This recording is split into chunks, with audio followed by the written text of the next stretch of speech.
Da komme ich aus dem Konzept. Also, Leibmüh, ich begrüße Jo von Haag und wünsche einen feinen Abend.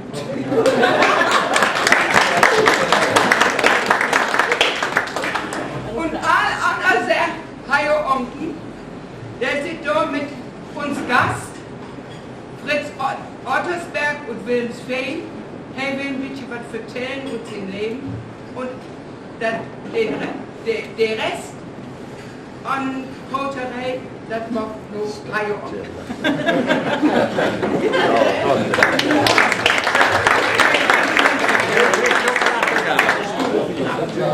Ja, genau.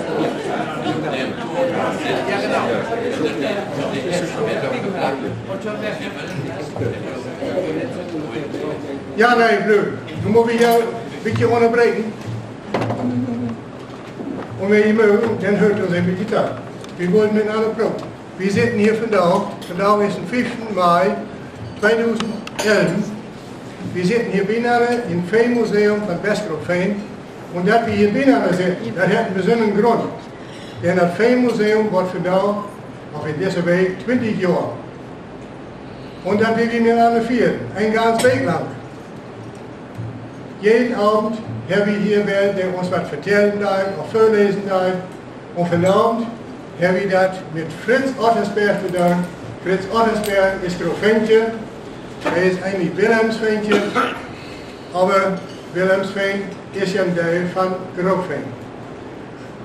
Nun will ich ganz gerne hören, was Fritz Ottersberg uns sein Leben zu erzählen hat als Binnenschiffer. Fritz, du erzählst uns erst wo du geboren bist. Ja, da stehe ich eben auf. Das Mikrofon macht dann auch wieder mal funktionieren. Also erstens bin ich nicht auf Großfähn geboren und auch nicht auf Wilhelmsfehn. Ich bin in Knoll geboren. Und da hat Hajo gesagt, ja, das muss ich sofort ändern. Ich sehe nicht ändern, Lot hat man so stehen. Aber wenn du das dann nämlich inschreiben lässt, du bist in Knoll geboren, das ist ja da auch nicht hin, das ist ein Aprilscherz. Das Aurige Wiesmoor 2 ist das. Und das ist für die Stadt, wo ich Gott das wäre. Ja. Möbelbus an da. Dann sind wir auf dem richtigen Weg. Ja, dann von anderen, dass ich Schipper bin, kann ich ja an mein Outfit sein. Die Mütze habe ich eigentlich bloß auf, dass wir mit Hohen diese Dörner sagen. Und das Ding habe ich an, weil früher in Ostfriesland jede Haushalten Selbstfürsorge was. Und jede Hausfrau, der kann so ein Blauhemd nehmen. Der ist nämlich blau und liegt Stücken nehmen. Und das haben Skippersfrau immer. Aber ich trage am Not, mir ist es doch heute zu schmaurig. Kommt ihr sich wieder vom Blick und so eine Körperfülle. Kannst du da allein umkommen, oder muss ich die her? Ja, richtig. Ruckzuck. Und so ist es das nicht. All die Stücken, mooi, ihr laat hem in Grund kommen, er ruckt noch nicht weiter, ich kann es nicht gucken. Dit ist was ganz Besonderes hier, hier unter den Arm. Es gab im 18. Jahrhundert mal ein Zwickelgesetz. Oh, ich möchte platt drucken. Und hier ist so ein Zwickelgesetz. Wie sagen wir doch platt? Schweitlaber.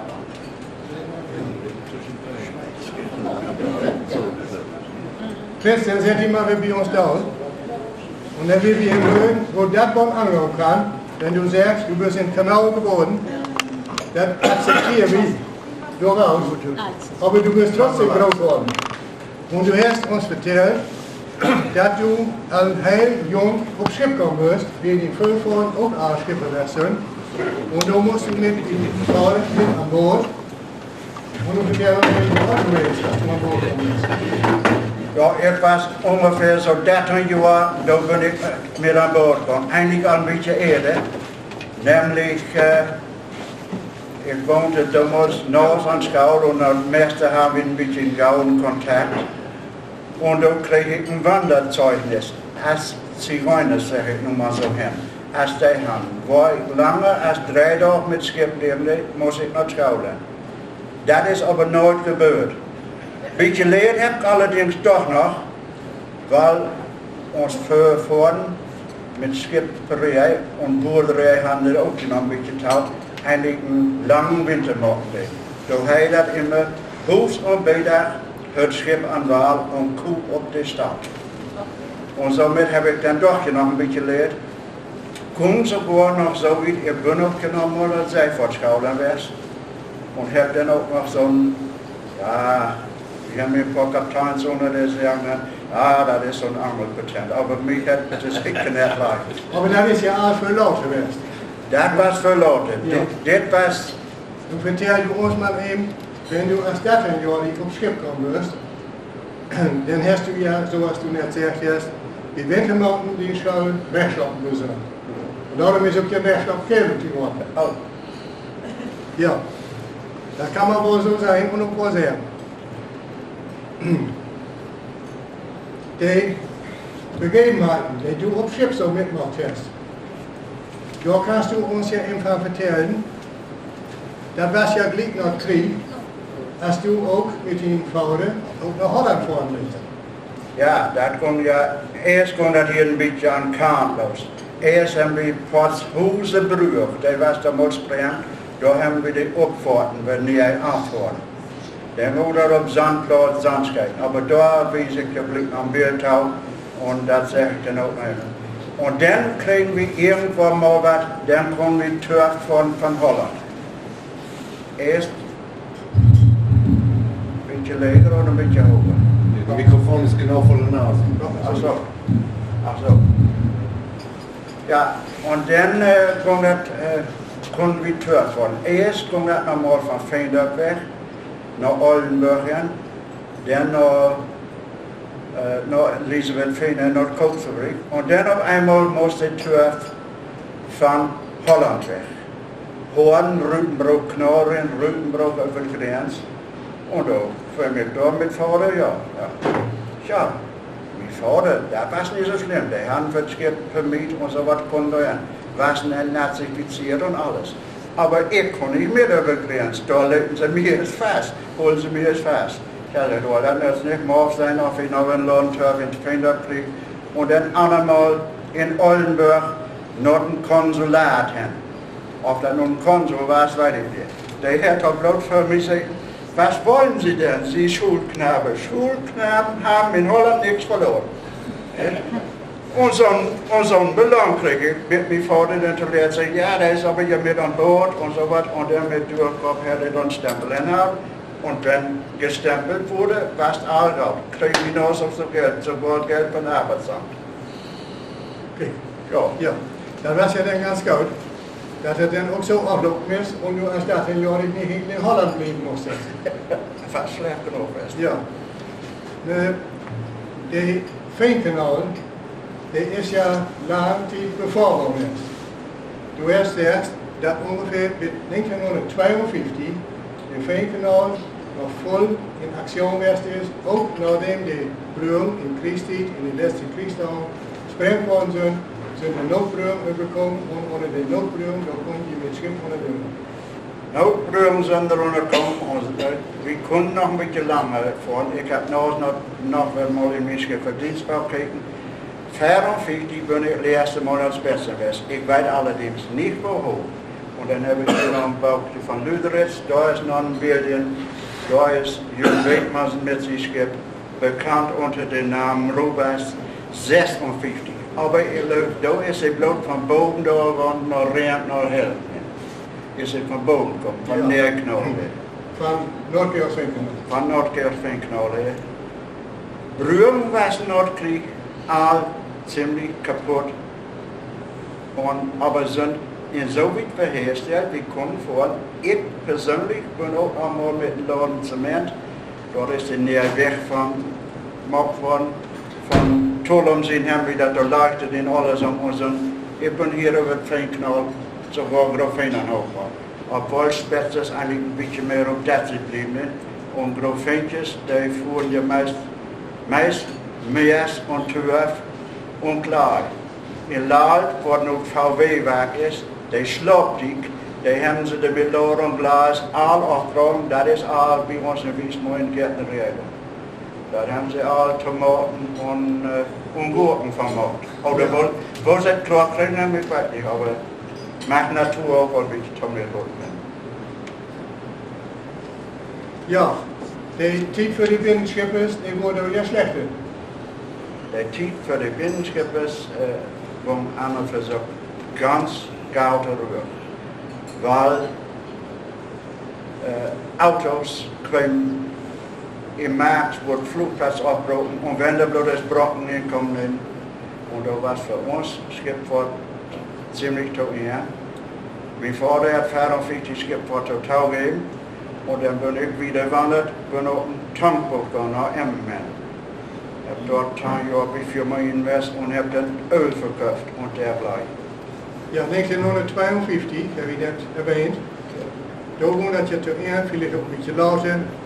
Du siehst nicht, Autos kwamen, Lastwagens kwamen, der Straßenverkehr war mehr. Und an Feenland, was er nicht nooit eine Straße gegeben hat, da wurde es ja knapp und eng. Und da hat man sich entschlossen, da von der Deutschkarte ein bisschen wegzunehmen, die Straße frei zu machen und dort dann auch den Lastverkehr auf Straße zu verbessern. Und was davon überbleiben ist ja glücklich gewesen, noch so, dass wir noch ein ansehnlich Feen haben. Von Westgroßefehn bis nach Wiesmoor. Auch wenn es nicht mehr so breit ist. Das ist eigentlich noch ziemlich gut, also muss ich dann auch sagen, und das sagt ja auch immer noch heil, mooi und prima. Wenn ich daran denke, oder da mal hin, wo noch Basisfehn, so ist der Randknall da irgendwo mal gebaut worden, all was sie da überschüssig haben, da haben sie Futter in den Weg gekippt und so was. Und dort ist kein Knall und dort ist auf beiden Seiten kein richtigen Straat und das sieht man ein bisschen im Verhältnis gegen Fehnut, so dass man ein bisschen kümmerlich wird.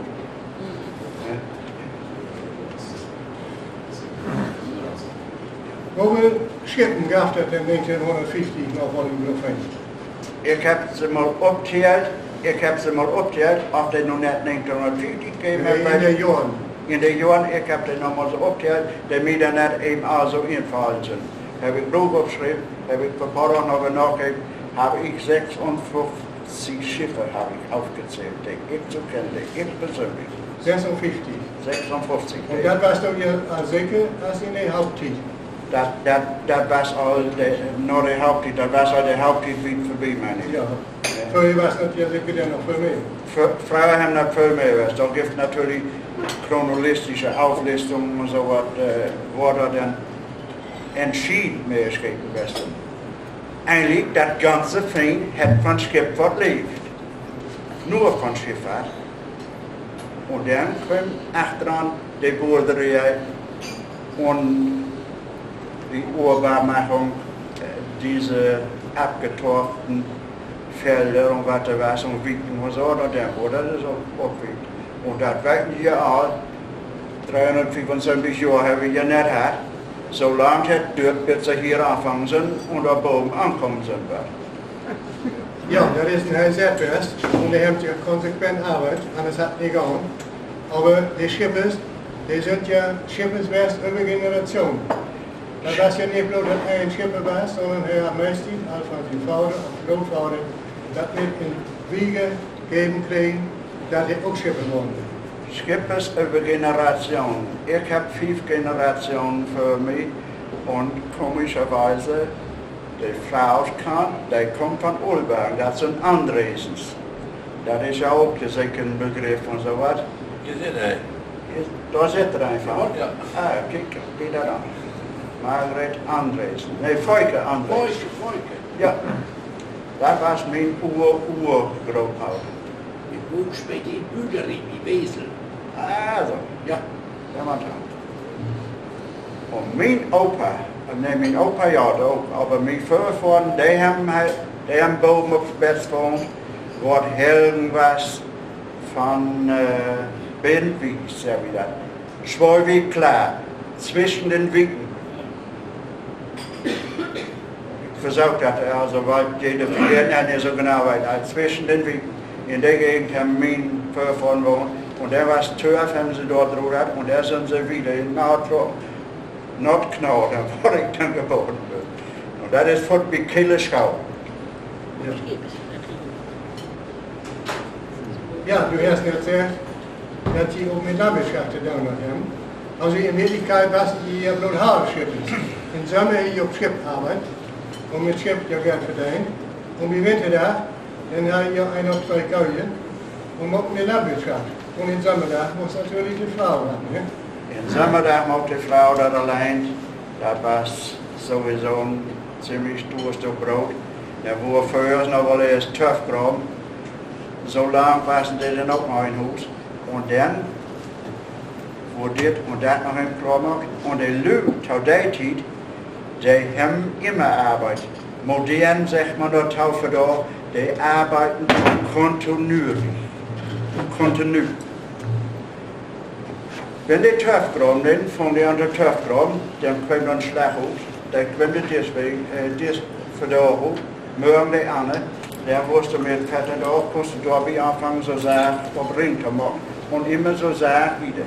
Das war nicht so, dass die Arbeit, die direkt mal auf den Kopf war. Wenn du für da einen Töpfbagger hast, der Bagger kippt die da dahin, läuft durch die Fette da, kann alles zum Mal hoch. Und wenn 100 Türen sind. Und das haben sie früher ein bisschen anders hat. Dann kommt auch wohl einmal vor, dass sie die erste Schneeheu an den Grund haben oder Gras an den Grund.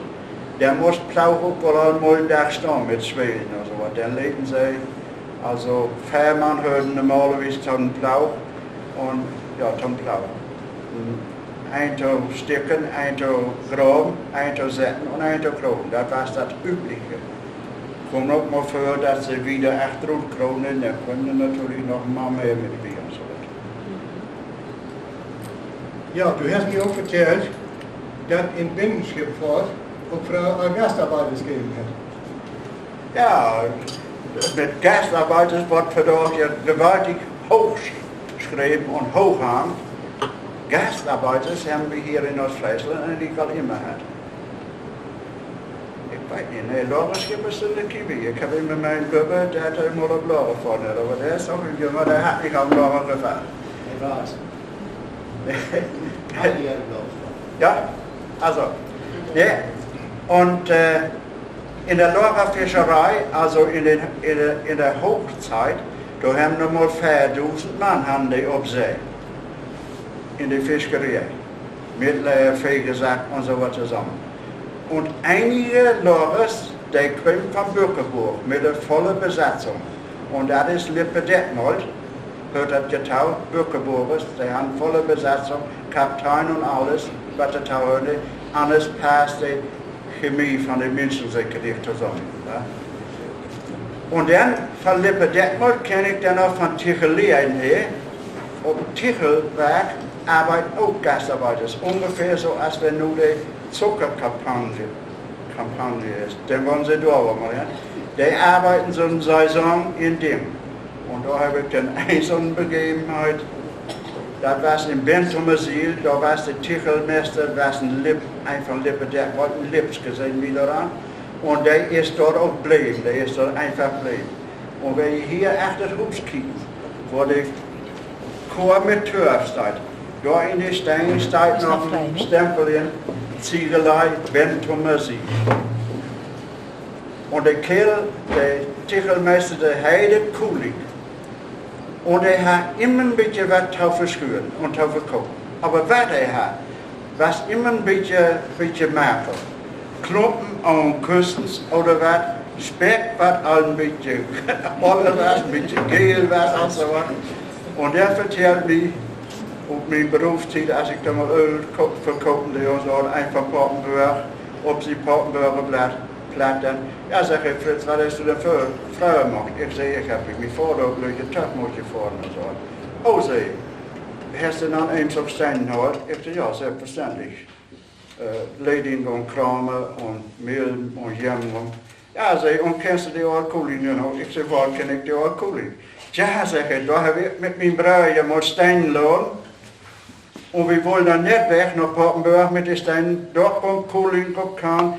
Skipper, mögt ihr noch Eier mithaben? Ja, und ich fragte meinen Bruder noch, wie wir noch ein bisschen Eier mit haben. Ja, dann aber fortmachen. Wir sind flott, mit der Rost bringt sofort an, fortmachen und ich gehe mit der Pürse hin und da fragte sie Kulik noch, aber Meister, warum habe ich da denn so Krüßkes gemacht? Ja, da was ein besonderer, der hat eigentlich wohl zu brauen und all sowas. Und dit und jenes. Und een Nordmebrug, wat vandaag de Jan Berghausbrug is, da was een Nordmebrug.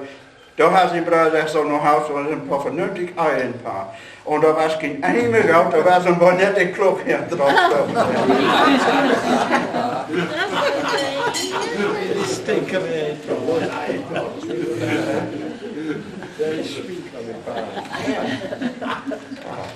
Ja, die haben ook een hele verbinding naar Ems, hè, naar de Tjegelijn.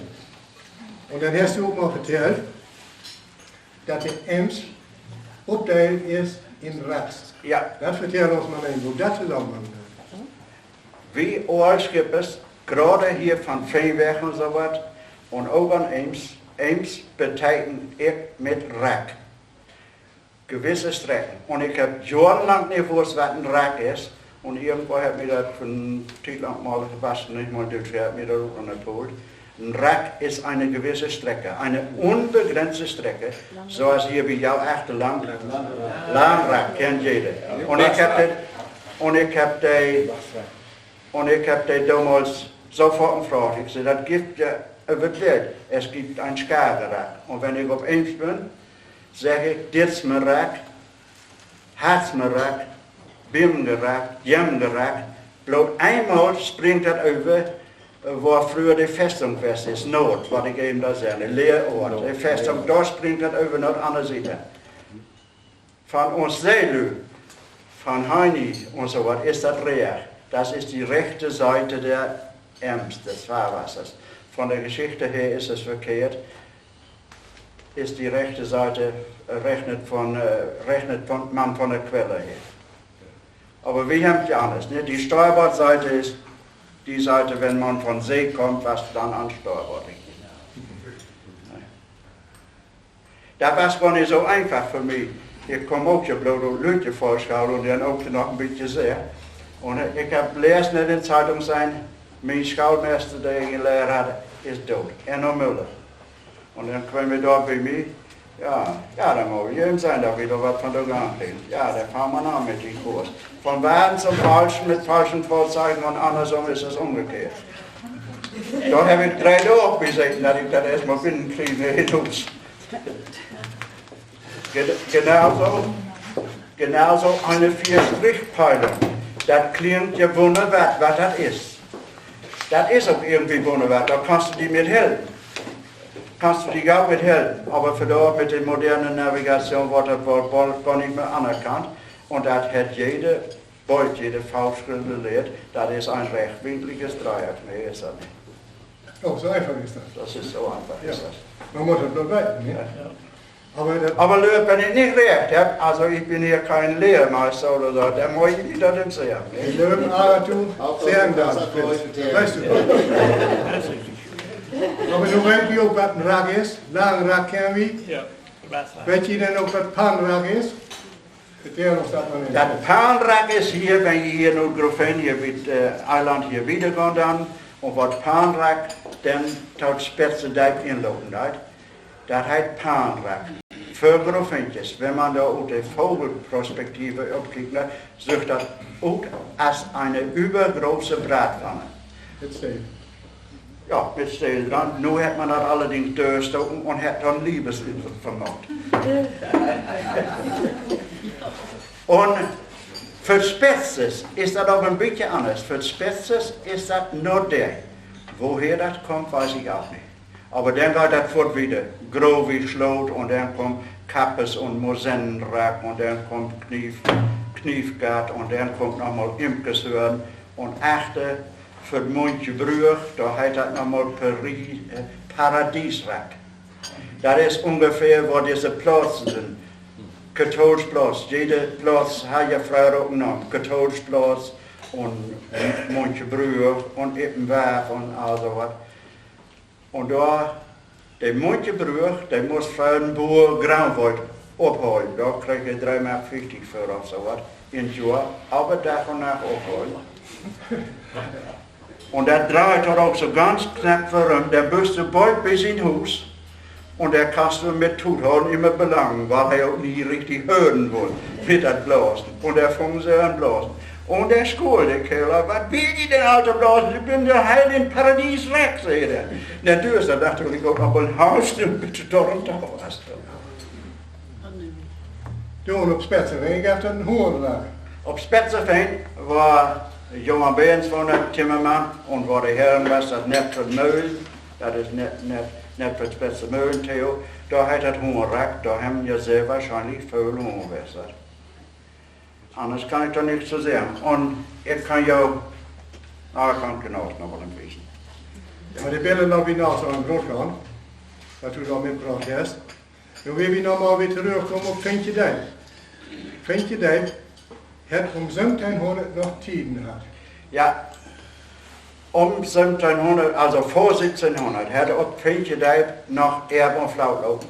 Das kann man auch für da noch sein, wenn man da lang fahren hat, da ist irgendwo noch so viel Schlicker. Aber durch die Trägheit oder durch das Wort, weil das so träg ist, hätte Tiden hoch hier bloß noch 30 bis 40 Zentimeter hoch gemacht. 30 bis 40 Zentimeter hoch gemacht. Und Fehnschifffahrt ist ja kein Fluss oder sowas. Hat ja keine Quelle, ernährt sich bloß und sicher worden, somit ist das ein Priel oder irgendwo anders sagen so ein Ried. Ne? Aber sucht nicht um das Fluss, geht auch immer da hin und her, hat sich da lang schlängelt fort ist.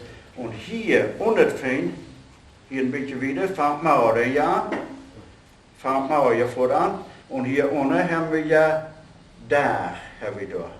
Ich weiß auch die Bezeichnung, eine hochdeutsche Bezeichnung für Dach habe ich auch nicht. Sehr wahrscheinlich Niedermoor, aber das ist nicht so homogen. So. Und er ist teilweise so hoch, wenn wir da achter hinkommen, ein bisschen wieder, als manche Brüche noch, halbwegs da sind ein Bild hinter 20 Meter Dach und 5 Zentimeter Ackerkrumme, was dann mal überschwemmt worden ist und so mal ein bisschen Schlieg aufladen. Obwohl direkt am Ems, da ist das Fokker mal unterlaufen und war so dicht dabei. Die ganze von alles um den Deib, sag ich daran, nicht heiter zu werden. Manche Brüder wird noch alles um hin. Da standen schon mal 9 Ziegeleien und da ist die ganze Gegend als 80 cm mit einem Meter aufgetichelt worden.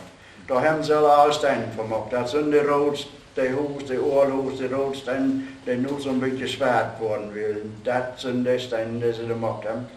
Und zu der Zeit machte eine Ziegelei 800.000 mit 1,2 Millionen Steinen. Mehr konnten sie nicht drüben in der Drübschuppen, weil das von Natur drüben muss. Für da gibt dann kein einziger mehr, nur noch Reins, hat aber keinen Schornstein mehr. Heizen und drüben mit Gas machen mehr Steine als all die Lehren zusammen. Kann man sich anders nicht vorstellen. Nicht? Nee, da was ook geen beurt Handarbeit bij. Da war so viel Handarbeit bei. Die Steine wurden erin gesetzt, die Rohsteine, wenn die drauf was, wurden erin gesetzt. Da waren immer so Kommas, muss auch noch immer gebucht durchlaufen. Und dann kam da so eine Pappe verlangt, ein bisschen dicke Pappe, und dann wurde das erst einmal geschmiert. Und dann wurde die andere Komma vorgesetzt. Und auf der anderen Seite brannte es, da war ein Ring oben, der ging immer in Ruhe, brannte es immer in Ruhe. Auf der anderen Seite kalt sie langsam auf, da fuhren sie die Steine berührt. Und diese Pappe und der musste drin gewesen, anders kriegt die oben falschen Zug. Die Qualm, die gingen nämlich alle mit dem Fuchs unterwegs. Anders habe ich nämlich bloß noch rot, Steine hat, Rautsteine habe ich da hier bloß noch. Und der Brandmeister da oben, der hat ein schlechtes Jahr als solche. Der muss in Schicht arbeiten, der muss in der Laden so vorstellen, Turf nach oben und so. Und das war derjenige, der hing davon auf die Steine, was wurden denn oder nicht. Wenn er zu wenig für ihn hat, hat er den Rauen mit. Wenn er zu viel, der schmolten die auch immer richtig so zusammen. Und die proben sie sogar mit Seiern. Auch der Ziegelmeister probte das Ding mit Seiern. Und ich bin mit Brandmeister sofort im Wald oben auf dem Westerwasser abends. Irgendwo haben wir dann auch gelangt, wie wenn du dann eben wieder wegkommst oder so was, wenn Water weg war oder so was. Ach, lass man in der Brandmeister hin. Dann hat er erst ungefähr das Müller, so noch einen großen Schepper mit so einer Stock dran, hier ein bisschen Köhlen, da ein bisschen Köhlen. Ja, da schmiert man ein Stückchen Tür für sie dann damit, das Führer auch wieder geht und dann fährt das Führer so da so langsam durch. Ja. Ja, de Tichelijn, die heb je een goed opgenomen, dat Tichelwerk, auf der Tichelgout, was er aufgekommen ist. Aber wir liegen ja sowieso also nicht. Hier liegen wir 50 cm mit einem Meter unter Meeresspiegel. Und in Simswald was das denn nicht voll bisschen. Nee, also ja, wir liegen hier, ist das 50 cm unter Meeresspiegel.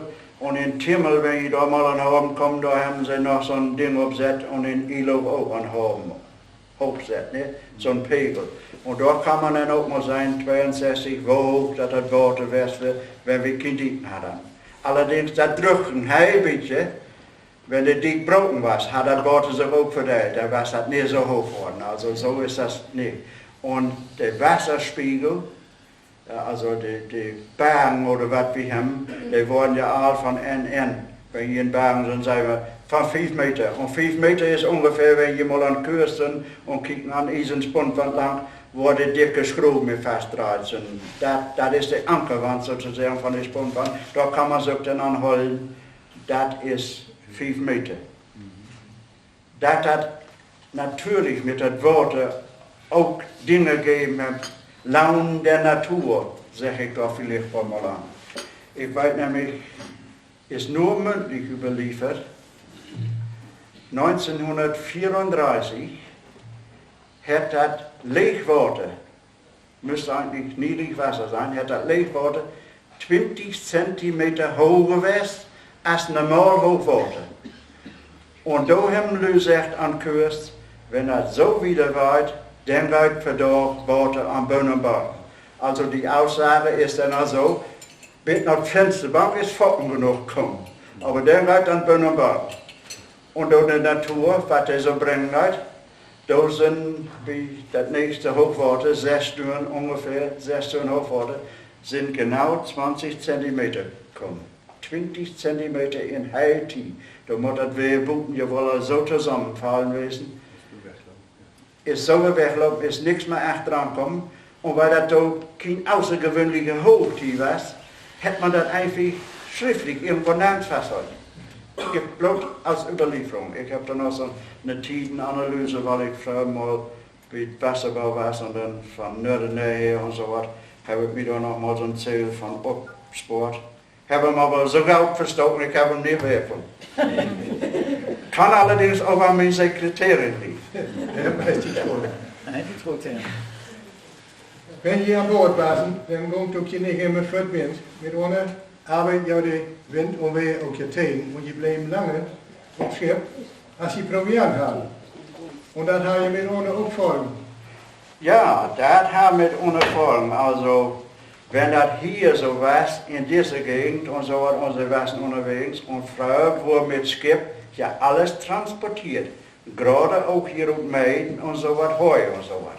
Und wenn man dann eine schlechte Wetterperiode hat, und das kann nicht klar, und das Heu war es noch nicht so weit, dann war es natürlich Proviant, ging langsam zur Neige. Und die haben doch nicht einfach einen Kühlschrank und so was. Einzigste was ein bisschen in Köln, das war achter das viereckige Pootje wieder an. Da konnte mal ein Kumpel mit Mehl gestellt worden zu rum. Und anders war es da bloß ein bisschen Lüftung. Und dann haben sie Proviant ab. Und das hat in der Gegend, da was Autobahnbrüche nur über die Finche Deibkeit, wo das Ding ist. Leitz. Ja. Das hat mit diesen Leitzordnern nichts zu tun. Nein, das ist Leitz. Da haben die Skippers dort Leitzer Käse erfunden. Und Leitzer Käse, das sind Gurkoktobbers mit ein bisschen Salz drauf. Nämlich Brot, das haben uns vorgefahren. Das backen sie so, 2 Hofmeister miteinander, ein Weg ein, andere Weg andere. Und in das Brot, da kommt eigentlich bloß ein bisschen Surdecke und ein bisschen Salz, keine Konservierungsstoffe, wo bloß mit Faultentrappe, das hat sich die Konservierung dann umgebracht. Schimmel wurde das eigentlich gar nicht, Das war bloß, weil nun das ein bisschen drüber war. Und dann muss vorne einfach sagen, drüber Brot, das ist nicht hart, nur ohne Brot, das ist hart. Dort haben sie sich angehalten.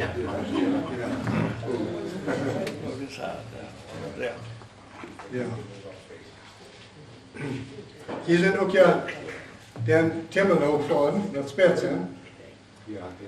Und sind dann auch mit Teutjebrühe fest. Mit Teutjebrühe, da gibt es was Besonderes von zu erzählen. Nicht bloß, dass da die Franzosenaufstand fest ist, sondern da war es ja noch verwählt. Ja, wie Teutjebrühe, das war ja der Timmler Hauptweg. Die anderen Straßen sind jetzt alle nach dem kommen, noch back von hin, dahin und dann, ja, Fernsehen und so was, andere Ablenkungen gab das nicht.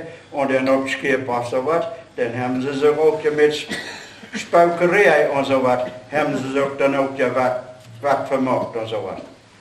Und da hat da einer gesagt, ja, an Teutjebrühe, da spaut er immer. Und dann irgendein unerschrockener Schiffer hat gesagt, das macht mir nicht so da räuchen. Und dann ist er da abends laut anseilen gekommen, hat auch ja ein bisschen dunkel gewesen und da hat er gesagt, wenn er da den Spauten da, da will ich denn nicht sein. Und da hat er dann bloß rauben, hol auf die Brühe. Und wie Geisterhand ist die Brühe von hochgekommen, weißt du. Und dann hat er das große Muffensuchen gekriegt, 8 Drachenwahl und ist liegen geblieben. Bis er ein paar Tage Leute rutgestellt hat. Da ist danach vom Backband ein von Brut gekommen und er hat den Raupen gehört und ist auch so wieder gelaufen, hat einen Brühe gemacht, ist bloß vom Brut gekommen und ist noch immer zurück. Ja. Alle Dinge haben irgendwie ihren Ursprung. Ja. Du hast uns auch mal was erzählt von Klammhauen. Was ist denn Klammhauen? Oh, Klammhauen, das kann ich ja wohl vertellen. Das fällt mir hier nicht auf, wenn ich durch die Tür ankicke. Da sitzen Klampen genug an. Ja. Und Klammhauen, einer versucht, Klammhauen klingt geringschätzig. Klingt geringschätzig, ja, einige sagen, das ist so. Nein, ist es nicht, ist es nicht. Ein Klammhauer würde man verdorben ansehen, das ist ein Autodidakt, der hat das selbst beigebracht. Und da wollte was mit den Klammtönen und so was, da kommt das her. Nämlich, ihr kennt da oben bei uns aufs Bett, Jochen Beckmann, der hat die Vorderpflicht gelehrt, der war ein einfacher Skipper, aber weil er sich da verheiratet hat und wohl ein bisschen wie Frauen ausblieben, ist er Vorderpflichten angefangen. Hermann Meinen, Elektriker, hat bei Arnold Hagen gesprochen, erst die Überlandzentrale gemacht, hat so seine Elektrik wieder gemacht und denkt mal, einzig auf Forstbach oder Bochemann, was ein Vorderpflicker, hört mit dem Buchelsmann ohne das Beste verwandelt zusammen. Das war ein gelernter Holzschiffszimmermann, obwohl er Dings mochte. Ja, von der Schiffbau habe ich nur ein halbes gehört. Aber du hast auch noch mal Erinnerungen an Lü und Grofeen auf uns Zeitzeugenfilm. Und da fällt mir eigentlich in, Lütje Jan. Da vertell uns mal noch ein bisschen. Wer war denn Lütje Jan? Ja, Lütje Jan, der kommt eigentlich von Grofeen. Aber ja, viel vertellen kann ich da nicht mehr. Das war ein normal ausgewachsener Mann mit nur so kurzen Beinen. Hat ein Domrad, dort satt er dann immer Pferde vorn. Mit Stühe vertrauen. Heit Jan Geres, heide ja, Lütje Jan, und ich weiß wohl, sie Brüder hat ein Openschip hat und dann sind sie auch ja anfangen mit der Motorisierung. Und wenn Motor, wenn man Lopen hat, das war damals ein Ereignis für dich. Da gehst du hin und drückst darauf und dann läuft er. Aber damals war das ein Ereignis. Und da hat er auch wohl nicht so gut. Und da sind sie mal in die Gegend von Auch, weißt du, so was. Und da ist Lütje Jan da gekommen und da hat er gesagt, und was sag ich da? Und was sag ich da? Hinten Romanesen in meinem Brot kriegen sie Maschine. Und da hat er auch gesagt, hinten Romanesen hat er die Maschine, die machen mein Brot die Maschine kaputt. Ob das nicht so stimmt, das weiß ich auch nicht. Ja, da habe ich hier ein Bild von, wer so Lütje Jan ankicken will. Und Und Niklas alles zusammen. Niklas alles sagt ja sicher was. In Westgroßefehn. Ja, da kommt... Ik kom niet van Westgroßefehn. Kom die, ja. Allemaal niet verder. Allemaal zijn verder, ja. Ja, Ottersberg Eiland. Und die Frau, die gehörte wohl zu der Herrling, was habe ich denn leer gesagt? Peter Meyer. Ungefähr Großefehn gegenüber, wo Münchs die Mühlenlaurie und so was ist. Peter Meyer, ich glaube, da hörte zur Frau. Dann hast du noch bestimmte Erinnerungen an Bernhard Schuster. An Bernhard Schuster habe ich auch Erinnerungen, gebe ich dir rund. Bernhard Schuster war nicht für den Krieg ein sogenannter Strober. Und der ging so vorwiegend in Strochholz und so was durch die Gegend. Und dann sang er auch ein Stückchen. Und dann wieder, wo das so war, ja, was will die denn hören oder mit Mundel? Was will die denn hören? Weltliches oder Christliches? Hat er dann auch noch was. Und dann Kinder drauf ja achteraan. Und das hat mir noch mir vertellt. Das ist dann verloren. Ja, so Jürgen wieder dann achteraan. Und dann hat er zuerst, tegen Abend auch keine Lust mehr. Dann hat er bloß noch ein Vers gesungen oder so. Und dann Kinder da achteraan. Geht noch wieder, geht noch wieder. Was? Geht noch wieder? Singt doch Sülz, hat er gesagt. Könnt ihr euch ansehen. Dies ist bei Schwalbe in Strackholt vor dem Laden. Und dann hast du auch gehört von Engel mit Stirn. Ja, das ist der Engel mit Stirn. Engel mit Stirn, was das Gegenprodukt. Das ist genau, auch in Strackholt, das ist das Haus von Achim Schunk. Wenn ihr euch das ansehen wollt, wenn ihr dort kicken will. Was ist da denn besonders, wie Engel mit Stirn, von Tibet?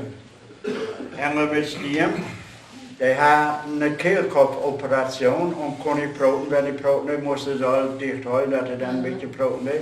Und die ging mit Lüttenhundchen und mit Dreiler. Genau, mit dem Mauer auch. Ja. Kannst du da noch besitzen? Ja. Ja. Und ein nebenbei. Ja, genau. Ich glaube, ich kann mich auch noch besitzen. Das kann sein, aber... Engel mit Stirn, ja, da bin echt Moordappen und da gibt es auch ein berühmtes Lied mit dem Moordappen-Arie. Und die habe ich einmal belebt, und wir auf Silber hocht in den Moordappen und da wohnt die Brüdigam um 12 und sind so, wie wir alle an Engel mit Stirn denken und ich singe im Lied. Jo, die Leute haben ja so rot, also ich sehe aus der und wie sagt nach vorbei, ich sehe, wo kannst du so was singen? Auch macht man dem 4 Minuten der Geist weg. Also, wenn ich aus Moordorf gehe, sage ich mit Schmerzen Ade. Ich drehe mich einmal um, ich drehe mich zweimal um und sehe mein Liebchen stehen, wie eine Rose so schön. Und er ist in Helene-Stift nach Hauch hinkommen und muss ja alle von Gemeinde, von Öffentlichkeit bezahlt worden und da muss er dann ja auch auftreten als wir alle einmal und er hat ein Testament nachzulaufen. Ja, es ist Engel mit Stirn und Testament. Wir haben tatsächlich ein Konto mit 80.000 für den kargen Mörder.